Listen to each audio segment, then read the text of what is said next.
오늘도 죄전을 찾은 우리 모든 성도님들이 우리 예수 그리스도의 오심으로 인하여 하나님께는 영광이 되고 우리 모두에게는 큰 기쁨의 좋은 소식이 되기를 주의 이름으로 축원합니다. 축원합니다. 우리 예수님이 평소 수많은 가르치심으로 교훈의 말씀을 주신 이러한 내용들을 보면 역설의 진리가 많이 있음을 보게 됩니다. 뭔가 모순인 것 같은데, 뭔가 정상적이지 않은 가르침인 것 같은데 자세히 들여다보면, 또 그것을 꼼꼼히 묵상해 보면 진리인 것을 보게 됩니다. 우리 예수님 마태복음 10장에서 이런 말씀을 했는데 우리 같이 한번 읽으실까요? 자기 목숨을 얻는 자는 잃을 것이요 나를 위하여 자기 목숨을 잃는 자는 얻으리라. 아멘. 우리는 모름지기 내 목숨, 내 건강 내가 챙겨야 되고, 그래야 내 목숨이 잘 유지되는 걸로 우리는 그렇게 이해합니다. 그리고 주님을 위해서 내가 몸을 바친다, 헌신한다, 그것은 때로는 무모하거나 부질없는 그런 일로도 생각하는 사람들이 많아요. 그런데 나를 위하여, 즉 예수님을 위하여 목숨을 잃는 자는 자기 자신의 생명을 얻게 될 것이다 라고 하는 역설의 진리를 말씀합니다. 또 마태복음 20장에서도 보면 우리 예수님께서는 으뜸이 되고자 하는 자는 종이 되어야 하리라. 진정 우리가 종으로 살 때, 섬기는 자로 살 때 그 사람이 으뜸이 되고 리더십을 발휘하는 지도자가 될 것이다, 그렇게 말씀합니다. 또 요한복음 12장에 보면 한 알의 밀알이 땅에 떨어져 그 한 알 그대로 있으면 열매가 없지만, 그러나 이 한 알이 죽게 되면 많은 열매를 맺느니라. 이것 또한 역설의 진리입니다. 또 천국에 대해서 우리 예수님께서 마가복음 10장에서도 뭐라고 말씀하셨는가? 우리 같이 한번 읽습니다. 누구든지 하나님의 나라를 어린 아이와 같이 받들지 않는 자는 결단코 천국에 들어가지 못하리라. 아멘. 어린아이같이 지극히 작은 자, 연약한 자, 이러한 자들을 우리가 잘 받들어야 천국에 들어가는 것이다 라고 우리 예수님은 말씀하셨어요. 이처럼 우리 예수님은 우리가 어떤 사물을 볼 때 정상적으로 보는 그러한 각도의 프리즘이 있다고 한다면, 또 이것을 역으로 거꾸로 볼 수 있는 영적인 지혜를 우리에게 가르쳐 주신 것입니다. 또 일찍이 하나님께서는 시편 기자를 통하여서 고난에 대해서도 역설로 말씀하셨습니다. 시편 119편 71절에서 보면 유명한 말씀이죠. 우리 같이 읽습니다. 고난당한 것이 내게 유익이라, 이로 말미암아 내가 주의 율례들을 배우게 되었나이다. 아멘. 고난은 우리가 할 수만 있으면 피하고, 고난은 할 수만 있으면 우리가 멀리해야 되는 것이에요. 고난 자체를 해피하게 받아들일 사람은 없습니다. 고난 그 자체가 우리에게는 불행한 것이고, 고난이 우리에게 아픔을 주는 것이기에 고난을 좋아할 사람은 아무도 없어요. 그런데 고난도 우리에게 유익하다는 거예요. 역설입니다. 모순입니다. 그러나 이 고난을 통해서 내가 하나님 앞으로 한 걸음 나아가게 되었다면, 내가 이 고난을 통해서 내가 교만했던 사람이 겸손한 사람이 되었다면, 우리는 이 고난이 유익한 줄로 믿습니다. 이 고난을 통하여서 주의 법을 알게 되었다면, 이 고난은 나에게 있어서 해가 되는 것이 아니라 유익한 것임을 우리가 고백하고 살기를 주의 이름으로 축원합니다. 그런데 진정 우리 예수님께서 보여준 수많은 가르침과 사건 속에 진정한 역설 중의 역설, 역설의 클라이막스, 모순처럼 보이는 그 사건을 통해서 우리 예수님이 우리에게 보여주시는 영적인 신비함을 일깨워줬던 사건 하나를 꼽으라고 한다면, 그것은 바로 우리 예수님이 십자가를 짊어지신 사건입니다. 여러분, 십자가야말로 역설입니다. 유대인들에게는 이것이 거리끼는 것이요, 이방인들에게는, 멸망하는 자들에게는, 믿지 아니한 자들에게는 미련한 것이요 어리석은 것이었지만, 그러나 우리 구원함을 얻은 백성들에게 이 십자가는 하나님의 능력이요 하나님의 지혜요 하나님께서 우리에게 베풀어 주신 무한하신 사랑인 것임을 우리는 깨달아 고백하기를 주의 이름으로 축원합니다. 십자가 그 자체는 사형 선고였습니다. 십자가는 저주의 상징이었습니다. 십자가는 수치스러운 것이었습니다. 십자가 그 자체가 불명예였습니다. 그렇기 때문에 유대인들은 십자가 그 자체를 거리끼는 걸로, 이방인들에게 이 십자가는 어리석고 미련한 것으로 그렇게 여겼습니다. 그런데 이 십자가가 우리 구원함을 얻은 백성들에게는 이것은 하나님의 놀라운 사랑이 담겨 있는, 하나님의 능력과 하나님의 신비한 지혜가 담겨 있는 놀라운 사건이에요. 그러므로 이 십자가는 수치가 아니라 오히려 우리의 자랑이고, 이 십자가는 우리에게 있어서 수많은 사람들에게 하나님이 나를 사랑하여 주신 하나의 증거가 될 수 있기를 주의 이름으로 축원합니다. 그런 의미에서 오늘 본문 이 이사야 53장의 말씀은 이미 예수님이 이 땅에 오시기 700년 전에 우리 예수님이 이 땅에 오시는 모습을 이와 같이 3절에서 고백합니다. 한번 같이 읽습니다. 그는 멸시를 받아 사람들에게 버림받았으며 간고를 많이 겪었으며 질고를 아는 자라. 여러분, 이 본문의 말씀은 장차 700년 후에 오시게 될 예수 그리스도가 어떠한 삶을 살 것인가를 우리에게 말씀해 주는 사건입니다. 실제적으로 우리 예수님은 이 땅에 고난받는 종으로 오셔서 마침내 그 고난의 길을 걸어가시고 그리고 죽게 될 것이라고 하는 그런 예언적인 말씀, 계시적인 말씀이 바로 이 이사야 53장의 말씀이에요. 이 말씀 전체를 들여다보면 우리 예수님은 이 땅에 오셔서 철저하게 사람들에게 버림당하시는 모습으로 그려져 있어요. 다시 말씀드리면 우리 예수님이 이 땅에 오시는 그 인생은 꽃길을 걸어가는 인생이 아니라 십자가를 짊어지는 고난의 길을 걸어가는 종의 모습으로 예언되어 있는 거예요. 우리 모든 사람들이 이 세상에 태어날 때 우리는 저마다 안간 힘을 쓰면서 우리는 살려고 발버둥 칩니다. 우리는 이 땅에서 사는 것 자체가 우리의 생명을 어떻게 해서든지 지켜내고 살려고 우리는 안간 힘을 쓰면서 살아가는 거예요. 그런데 우리 예수님은 역설입니다. 반대예요. 죽기 위해서 오신다는 거예요. 여러분, 이 내용의 말씀이 오늘 본문의 말씀 4절로 5절에서도 구체적으로 설명되어 있습니다. 우리 같이 한번 읽으실까요? 그는 실로 우리의 질고를 지고 우리의 슬픔을 당하였거늘 우리는 생각하기를 그는 징벌을 받아 하나님께 맞으며 고난을 당한다 하였노라.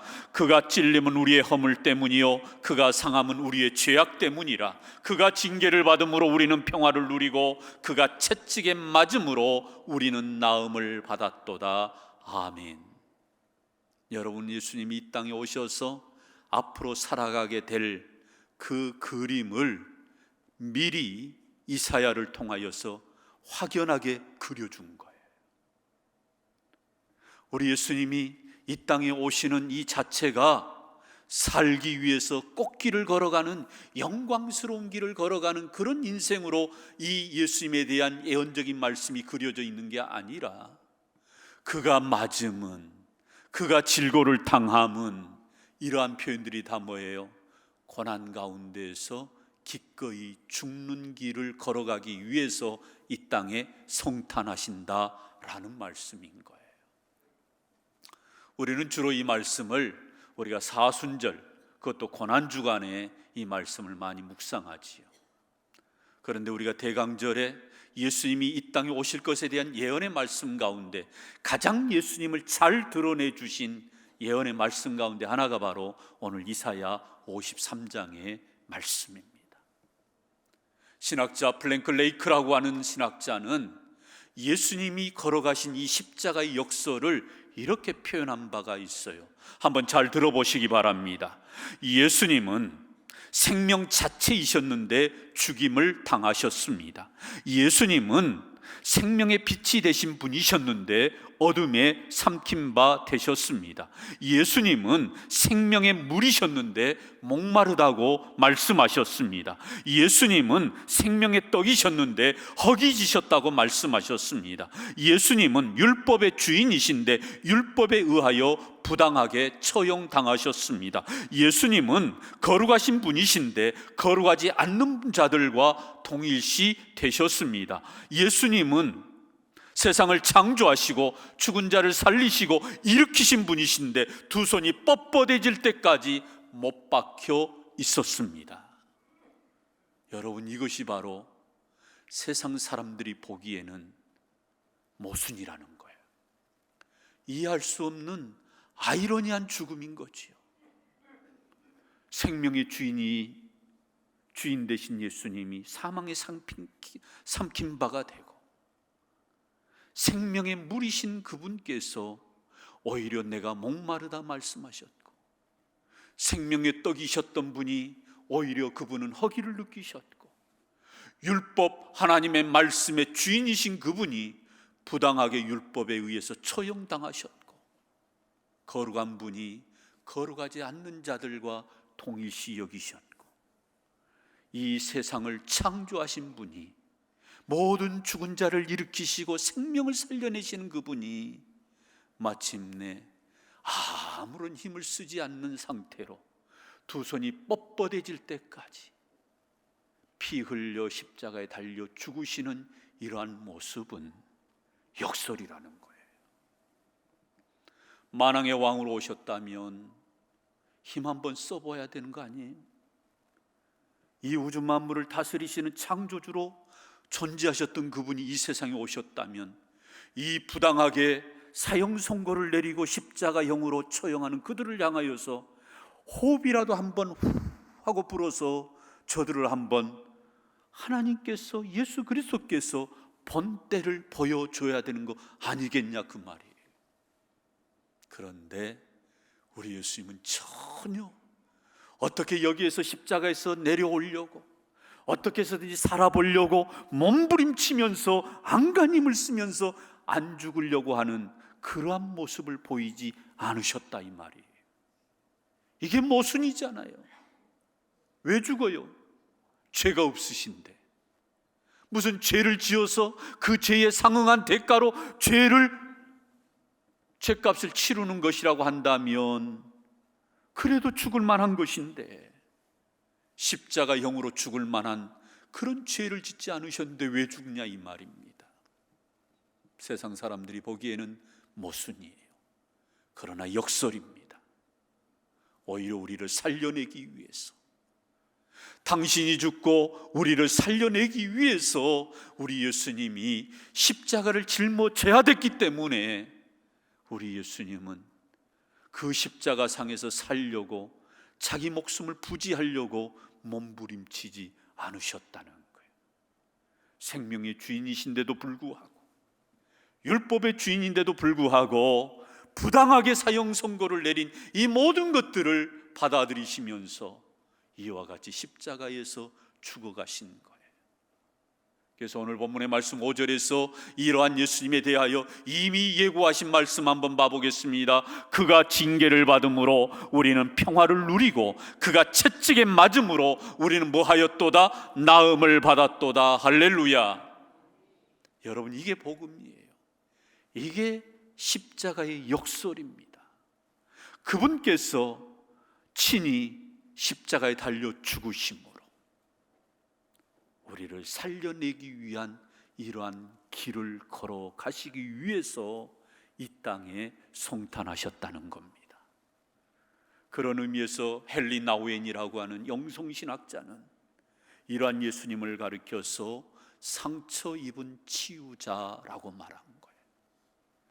예수님이 모든 상처를 당하시고 그 상처를 입으신 그 상처를 가지고 상처 가운데 울고 있는 수많은 사람들을 위로하고 회복시키기 위해서 이 땅에 성탄하셨다는 거지요.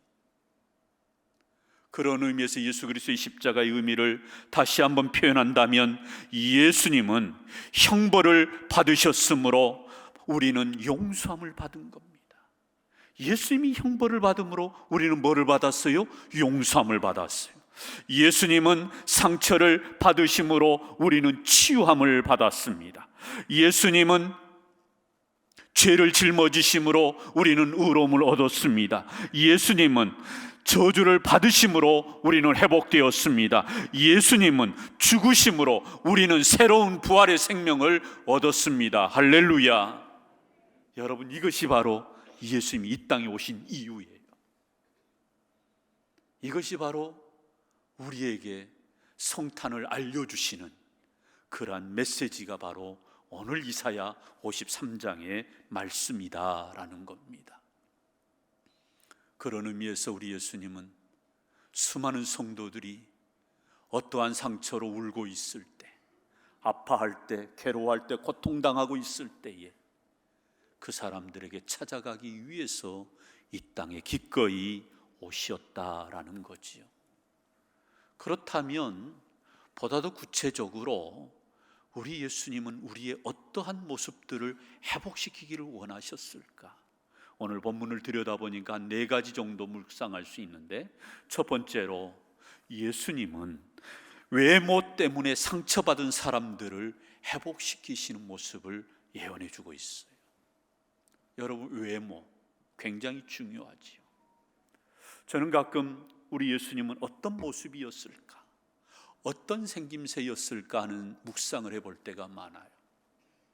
과연 우리 예수님은 아주 멋있는 훈남이었을까, 꽃미남이었을까, 이런 생각을 가져봅니다. 왠지 그럴 것 같잖아요, 그죠? 왜냐하면 내가 믿는 예수님이니까 잘생겨야 되잖아요. 아니, 잘생겼으면 좋겠잖아요. 여러분들은 그렇게 생각하지 않으세요? 보니까 저만 그런 것 같으네요. 그런데 오늘 2절에 보니까 예수님의 생김새를 이렇게 표현해요. 한번 봅니다. 같이 읽습니다. 그는 주 앞에서 자라나기를 연한 순 같고 마른 땅에서 나온 뿌리 같아서 고운 모양도 없고 풍채도 없은즉 우리가 보기에 흠모할 만한 아름다운 것이 없도다. 아멘. 여러분, 우리 예수님은 고운 모양도 풍채도 없고 우리가 흠모할 만한, 예수님 너무 멋져요, 그런 흠모할 만한 아름다운 것도 없도다 그랬어요. 좀 더 우리가 리얼하게 말한다면 평범함 그 이하예요. 추남까지는 아니어도 뭐 그런 대로 봐줄만 하네, 그런 정도의 생김새가 아니었을까. 물론 이 예언의 말씀은 고난받는 종에 대한 모습을 묘사한 거예요. 여러분, 우리가 사실 살면서 외모를 많이 보지요. 그리고 그 외모에 걸맞게 우리는 잘생겼으면 좋은 긍정적인 생각을 함께 갖는 거예요. 먹기도 좋은 떡이, 보기도 좋은 떡이 먹기도 좋다. 여러분, 그런 것이 다 외모 지상주의에서 나온 말이잖아요. 그래서 실제적으로 제가 알기로는 이런 말인데 이렇게 바뀌었더라고요. 성격이 나쁜 것은 용서를 해줘도 못생긴 것은 용서를 못한다, 그런 말이 있어요. 바뀌었잖아요. 못생긴 것은 용서해 줘도 성격이 나쁜 것은 용서 못한다, 이렇게 돼야 되는데 오늘날 외모 지상주의가 되다 보니까 성격보다도 외모가 중요해요. 여러분, 우리는 익히 하나님은 외모를 보시는 것이 아니라 중심을 보신다라고 하는 걸 알면서도 이게 우리 일상에서 잘 안 되는 거예요. 봐지잖아요. 솔직한 우리의 마음은 외모를 봐줘요. 너는 왜 그렇게 키가 작아? 너는 왜 그렇게 생긴 새가 꼭 그렇게 생겼어? 너는 왜 그렇게 배불뚝이야? 너는 왜 그렇게 대머리야? 내가 이 단어를 쓸까 말까 하다가 굉장히 고심했어요. 하여간 우리는 외모를 가지고 그 사람을 때로는 비하하고 때로는 그 사람을 없은 여기는 거예요. 여러분, 살다 보면은 우리의 외모 자체가 변합니다. 죄송합니다. 연세 드신 분들에게는 나이가 들면 쭈글쭈글해져요. 약해집니다. 고운 모양이 없어져요. 그리고 선천성이든 후천성이든 장애를 입고 살아갈 때가 많아요. 어떠한 모습으로 우리의 몸이, 우리의 이 신체가 약해질 때가 많아요. 그런데 불구의 몸으로, 불편한 몸으로 살아가는 사람들을 무시하고 그러면서 그렇게 외모로 평가해버리는 이 시대에 많은 사람들이 외모 컴플렉스가 있어요. 저는 많이 그런 사람들을 봅니다. 여러분, 외모 컴플렉스가 있는 사람들 봐보세요. 그 사회에 적응하기가 어려워요. 그 공동체 안에서 길을 못 펴니다. 외모 컴플렉스가 있는 사람은요, 다른 사람들과 폭넓게 관계 맺기가 쉽지가 않아요. 관계가 차단됩니다. 다시 말씀드리면 사회적인 관계가 단절되는 거예요. 결국은 외모 그 자체가 사실 별게 아닌데 그 잘못, 우리가 그러한 시각을 갖고 있는 것으로 인하여서 사회적인 사형 선고를 우리가 그 사람에게 내릴 때가 많다 이 말입니다. 그러므로 우리는 절대 믿는 자들은 생긴 거 가지고, 생김새 가지고 우리는 이렇다 저렇다 말해서는 안 돼요. 우리 예수님은 평범한 그 이하의 모습이었다. 그래서인지 수많은 사람들이 예수님을 하대한 겁니다. 그래도 왕이라고 한다면, 메시아라고 한다면 근사한 사람의 그런 외형에 그러한 풍기는 모습이 있어야 되는데 평범한 그 이상이 아니에요. 그러니 무시한 거예요. 이러한 자들의 아픔을 누구보다도 우리 예수님은 잘 아세요. 그러한 외모의 컴플렉스 가운데 있는 사람들에게 우리 예수님은 찾아가셔서 그들의 형상을 다시 한번 회복시켜 주시는 은혜가 있기를 주의 이름으로 축원합니다. 두 번째로, 또 우리 예수님은 실제적으로 멸시와 버림당한 사람들을 회복시키십니다. 오늘 본문의 말씀, 우리 한번 3절의 말씀 한번 같이 한번 읽으실까요? 그는 멸시를 받아 사람들에게 뭐하였으며 버림받았으며. 우리 예수님이 공생의 3년 동안 뭐 사람들로부터 융숭한 대접을 받은 게 아니에요. 다만 그 모든 기적과 이적을 보고 그들이 예수님의 만져주심을 바라고자 예수님을 따랐을 뿐, 예수님을 왕으로, 예수님을 존귀한 자로, 예수님을 VIP로 모시는 사람들 그렇게 많지가 않았어요. 예수님은 철저하게 수많은 사람들에게 이용당하시고 버림당하셨어요. 마침내 십자가에 달려 죽으신다고 그러니까 이제는 더 이상 단물이 나오지 않는 걸로 생각하여 사람들은 십자가에 못 박으라, 십자가에 못 박으라 돌을 들면서 그들은 외쳤어요. 여러분, 수많은 종교 지도자들은 나사렛 저촌 동네에서 뭐 선한 것이 나오겠느냐, 예수님이 나사렛 출신인데 지방 출신인 것을 무시해버렸어요. 네가 메시아라고, 네가 그리스도라고 어떻게 그런 촌동네에서 너 같은 자가 나올 수 있겠느냐, 아예 예수님을 멸시해버렸어요. 하대해버린 겁니다.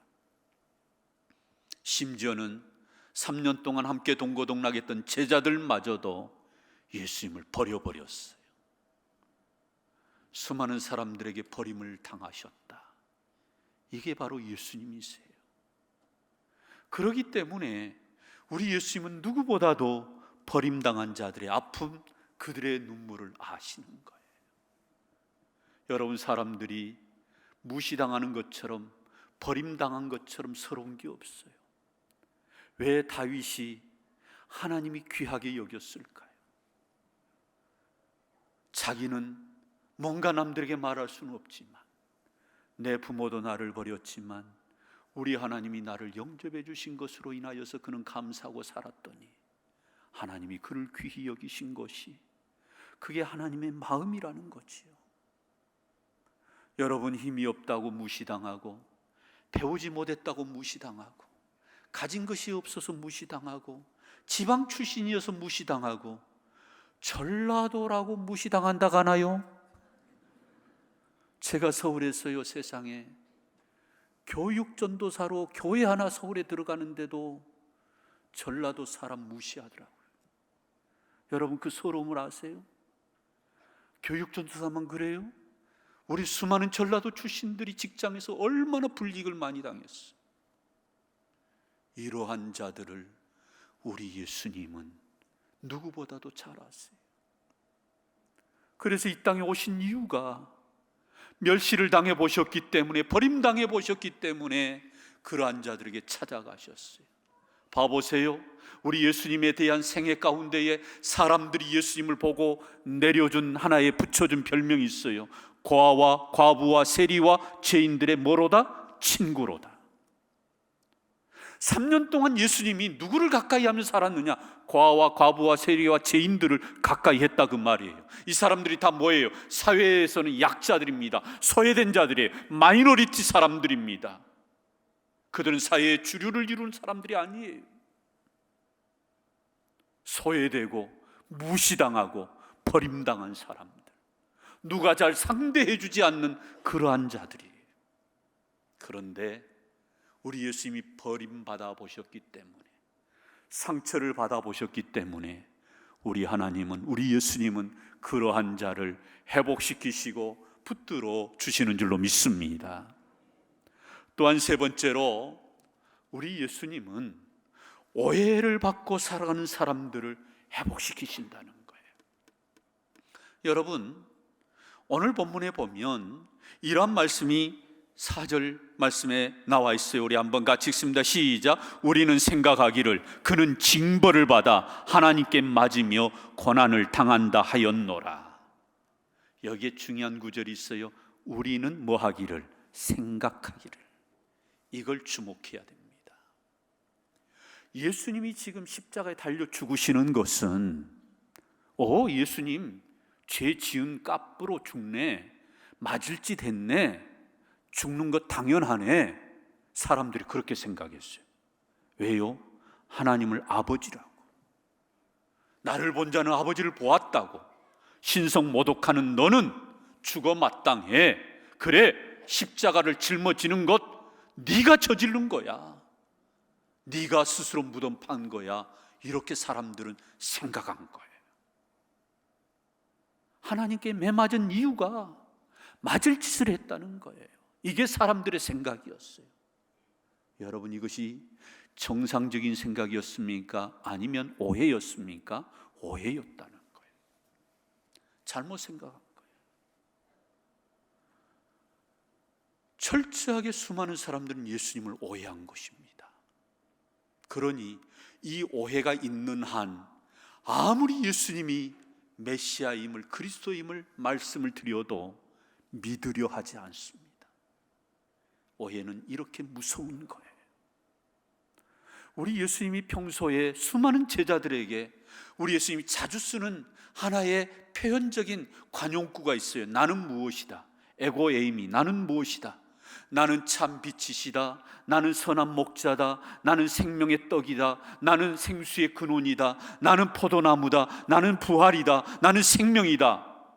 우리 예수님이 자기 자신을 이렇게 표현하시는 이유가 뭐예요? 철저하게 수많은 사람들이 예수님을 오해하고 있기 때문에. 우리는 생각하기를 예수님이 맞을 짓 했네, 십자가에 달려 죽은 것 당연한 거야, 사람들은 오해를 했어요. 그런데 우리 예수님이 이 땅에 오셔서 그들의 잘못된 생각을 바로잡아주기 위해서, 회복시키기 위해서 이 땅에 오셨다는 거예요.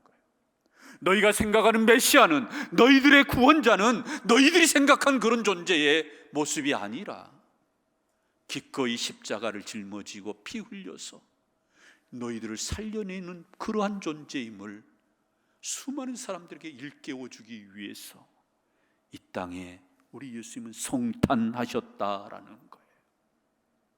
사랑하는 성도 여러분, 그러므로 저와 우리 모두는 예수 그리스도에 대한 바른 신앙의 고백이 있기를 주의 이름으로 축원합니다. 예수님을 5년 10년 믿었어도 오해하는 사람들이 많아요. 잘못 이해하는 사람이 많아요. 이걸 우리가 바르게 믿고 고백해야 되는 거예요. 마지막 네 번째로, 우리 예수님은 또한 육신의 연약함 가운데 있는 사람들을 회복시키기 위해서 오셨다라는 거예요. 여러분, 오늘 본문의 말씀 4절 우리 한번 같이 한번 읽습니다. 시작. 그는 실로 우리의 질고를 지고 우리의 슬픔을 당하였거늘. 질고, 질병으로 인한 고통. 3절에 보니까 질고를 아는 자라. 우리 예수님은 누구보다도 우리 육신의 연약함을 아시는 분. 그래서 그 질고를 아실 뿐만 아니라 그 질고를, 육신의 우리의 연약함을 짊어져 주신 분. 이게 뭘 의미합니까?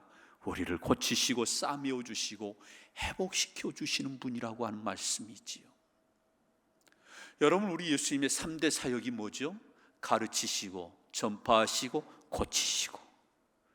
우리 예수님은 철저하게 3년 동안 천국 복음을 전파하시고 그것을 또한 가르치시고 수많은 연약한 자들을 고치셨어요.